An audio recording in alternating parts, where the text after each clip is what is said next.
My wife has been having an affair with an ex-boyfriend from 6 years ago, and I am completely befuddled. As soon as I woke up this morning, I confronted her about it and asked her if there was anything she wanted to tell me. She admitted to having been in communication with her former partner. Let me preface this by saying that our marriage has been quite rough over the past 6 months, and I will admit that I have not done my job as her husband to support her emotional needs, as I have been working non-stop. In January, I took the initiative to seek counseling in order to better communicate my emotions and feelings to her, and I remained in treatment for a total of 3 months after that. I'd say it was successful since we appear to have improved as a pair between March and April. The root of our problems is the failure to meet our financial and emotional expectations. I work as a programmer. It's important to me to provide for my family, so I work in a high-pressure, high-paying environment. Because of the nature of my profession, I would arrive home most nights, cook dinner with her and hang out for a while before locking myself away in my office to decompress. When we sat down for another discussion in April, we openly wrote out our expectations for one another, and hers included the requirement that I come to bed at the same time every night and be more present, on other things, pick up a bit more around the house, laundry, etc., etc. I took her advice to heart and made a concerted effort to change my behavior. I battled for the first month, but got back into the swing of things by June and into July, after which I was successful. Things appeared to be going smoothly until I left for some training in July. Everything seemed to come crashing down while I was away from the office. Despite the fact that she had overspent wildly while I was away, she had suddenly needed space, and the fact that I was away from her didn't help matters. She quit her stressful job without telling me, and I was pretty upset because she was just unilaterally choosing to do things that would have an impact on both of us. When I get back to her, she tells me that she was upset that I wasn't supporting her in doing what she believed was right, and that she had figured out what she wanted to do on her own. She drew up a wish list of everything she desired, without taking into consideration the additional burden I was feeling as the lone income in the family. We even went out to dinner to celebrate my birthday, but the evening turned into a heated argument about her and her well-being. If you want to read more about how I discovered the emotional affair, click here. The short version is that when I confronted her today, I got to spend 4 agonizing hours on the receiving end of trickle-truthing, or whatever it is called, before she finally admitted that she had been messaging him on and off for months. She told me that she still has feelings for him, like a soulmate pull, and that because we were on rocky roads, she had just continued talking to him. The long he has proposed to her. It became clearer as I went deeper into her story. Nudes had been emailed back and forth for, she claims, the last few months on and off, the most recent exchange taking place last week. She took a short vacation to see her mother in March, and while she was there, her ex-boyfriend picked her up on her last day before her flight left the next morning, and the two of them had breakfast together. He drove her to the airport, and she told me that they kissed goodbye before she boarded the plane to fly home. I'm completely befuddled. We don't have any children, yet I make approximately 85% of the household income. I'm not sure how a divorce and a breakup would work out in this situation. I'm completely terrified. I don't want to have to start over, but I'm not sure I'll ever be able to look at her the same way again. She is still in love with this man, and he is clearly still in love with her.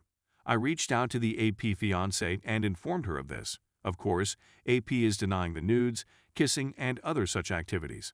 I'm simply a little taken aback and befuddled. Update. Well, oh, what an eventful day it has been thus far.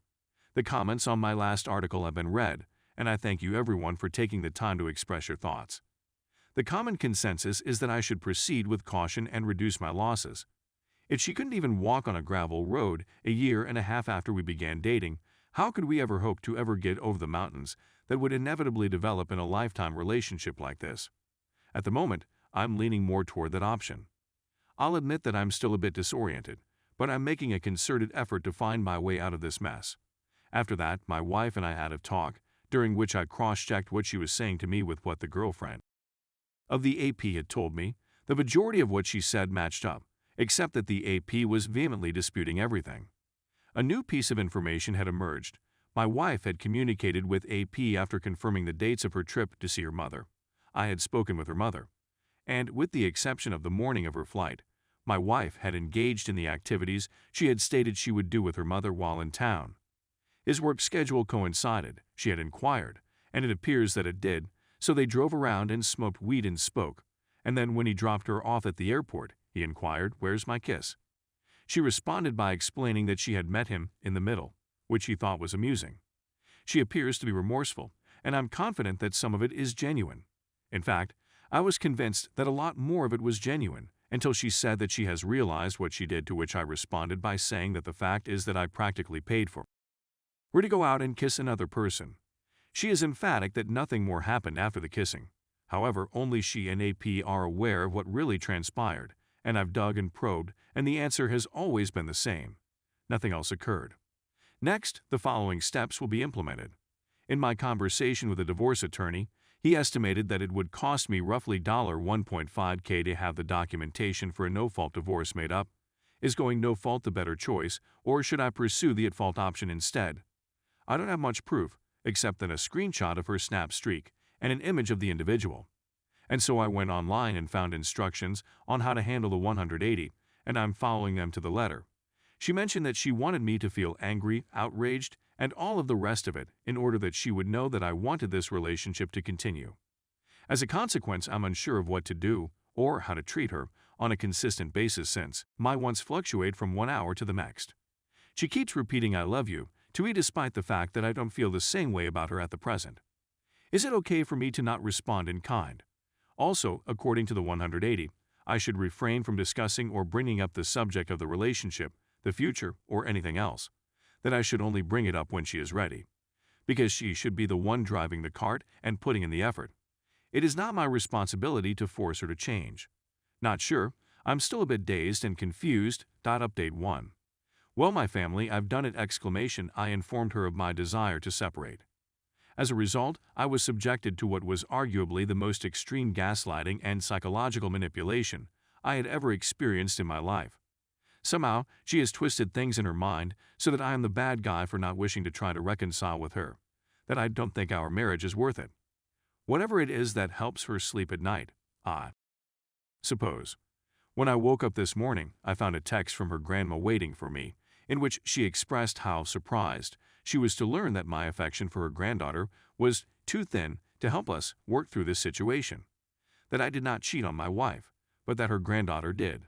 I completely acknowledge my role in creating the conditions that lead to my wife making this decision, but I did not force her to make the decision to cheat on me. In my conversation with her, I told her that I deserved to be with someone who did not cheat on me and whom I could entirely trust, and that her granddaughter deserved a partner who was going to trust her completely, and that I would never do so again. According to my doctor, I have trust issues for which I should seek counseling, since trust can always be rebuilt. I simply don't want to put in the effort. I'm aware of what I have to give someone, and I want to be with someone for whom I don't have to change, for whom just being myself will be sufficient and even appreciated. My wife is not particularly fond of any of the hobbies that I indulge in. We plan to draft a divorce agreement with her this week, hopefully. We are both young, have very little joint debt, no children, and no home to divide. This should be a rather basic process. I'll keep you all informed as soon as the documents are signed. I'm hoping for the best. Story note 2. The wife has been having an affair. My wife, 29, cheated on me 6 years ago with a co-worker who was around 40 years old at the time. I was devastated. It was only when we received a STD that I realized what was going on. She had always made an effort to deny it. She even attempted to convince me that it was a result of previous relationships with other women. We've known each other since we were 18 years old. We never really talked about it, and I tried to brush it under the rug as best I could. The result was that we had a child, who is now 4 years old, and I never really addressed the dishonesty. Now, about a month ago, I discovered that she was cheating on me with a new employee, who is 47 years old. Her AP wife got in touch with me via text messaging, and things really snowballed from there. At first, she claimed that it was simply flirting through text messages, and after rummaging through her phone and backing it up, I discovered text that said, "Love you, can't wait to see you Monday." Even photographs of bands that my family and I would see on our outings were included. It took a few days for her to disclose that they only get up once a day at their place of business once I found out about it. Then it was revealed that they would go on strike if their company was required to travel for work. She said that they only went up 3 times, which I don't believe. When I found out about the current situation, I was shocked. The truth about the first affair has come to light. She claims that she had only been doing it for a month emotionally and that she had stopped after getting the STD. She's now attempting to be the perfect wife. She tells me anything she thinks I'll be interested in hearing. I just don't get how she can say she loves me, that I'm everything, and that she only wants to be with me all the time. Cheat on me with someone who is out of shape and old enough to be her father, on the other hand. As she puts it, she was in a bad place and I wasn't giving her the attention she needed. She says she was hesitant to speak to me for fear of being dismissed. I simply don't get how she can say how much she loves me and then turn around and do this to me again. I'm in love with this person and all I wanted was to spend the rest of my life with her, but now I have no idea who she is. She wants me to stay and try to work through this with her, and I'm willing to do so. But all I can think about is how she didn't care enough to open up about her feelings to me for fear of being dismissed. But she wasn't afraid to open her legs for another man, and I can't help but feel frustrated. So I'm not sure what's going to happen, or how I'm going to even attempt to move forward with her or without her present. We're both working on IC and CC projects. Story 3. Husband left me for affair partner. My husband of 18 years recently left me for his affair partner.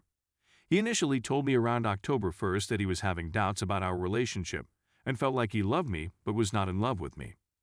We started attending counseling, but he was still distant and cold. He placed a lot of blame on me, told me we had become roommates. We were still having, but he wanted to have it more. I was too busy with the kids, that he needed to figure out what makes him happy, that he needed to figure out what was more important, his happiness vs the family's happiness, that we have nothing in common, that he feels lonely in our relationship. On October 25th, he told me he was going to rent a cabin to think about our relationship. He sat down with the kids and told them the same thing. The day before he left, we attended counseling, booked a follow-up session for in 2 weeks. I asked him to just tell me if it was done with the relationship, and he said, "I'm not done, I still want to work on things." I found out a week later that he was actually in another country with a woman he met online. The woman lives in the other country. He confirmed that he started an emotional affair with her in mid-September. It seems clear to me that he was hoping to not get caught and return home to his life. He returned to our town 16 days later, but did not return to the family home. He has rented a room a few houses down from our home. He has had one visit with our 2 boys, and during that visit they read the messages from his girlfriend in which they were telling each other that they love each other. My oldest daughter refuses to speak to him. They last talked November 3. She wants answers from him, but again, he just shuts down and struggles with communicating. I did speak to the women briefly on the phone. He had lied to her and told her that we had been separated months before they started talking. Ultimately, she didn't care about him lying. I have contacted a lawyer and have started the legal separation process. He has been clear that he plans on continuing with this relationship. Since returning, he has not been willing to have any conversations with me about the affair or lies that he told me and the children. He really struggles with having any hard conversations. He just avoids, shuts down, and looks at his feet. He stated that he is sorry that he did tell me about the affair before leaving the country. We do not speak in public. All of our mutual friends are not speaking to him. My issue is this: he continues to need my help with everything around the kids. He is constantly asking me their schedules, what do you get for Christmas. We end up talking daily by text because he can't seem to figure anything out on his own. I would like to go no contact with him, but don't know how to manage it. I also wonder if I should just play nice until I have the legal separation agreement in place before ending contact with him.